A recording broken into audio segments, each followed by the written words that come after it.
बुझंतु टिके दाऊद विरोधरे लोक কথা আইলে তুমি দাউদ প্রভু ঠিয়া করলে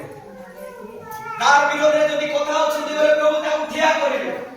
এতে লোক ଥିଲେ কাকু কাই ঠিয়া করলে না তাকু ওয়ান পারসন কু কাই ঠিয়া করলে কারণ তার বিরোধে লোক কথা হউଥିଲେ তার বিরোধে লোক কথা হউଥିଲେ আজি আপনাদের পরিবার বিরোধে আপনাদের জীবন বিরোধে বহু মানে আপনাদের বিরোধে কে যদি কথা অছন্তি প্রভু ধন্যবাদ দিও প্রভু আপনাকে উপরে উঠাইবে আমেন হালেলুয়া হালেলুয়া এতটা কথা বিশ্বাস করছেন প্রেজ দ্য লর্ড বেশি বিলে কাম করি হন্তু নাই বেশি মুসা কাম করি হন্তু নাই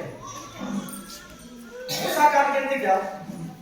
মুসা কাম কারণ দেখছো মুসা কাম কান সান্ডা দিব কি বলছো কান দিয়ে শুনছো সেদি শুনতো আপনার বিরোধী লোক কথা আইলে আপনার আশীর্বাদ আছে এটা জানো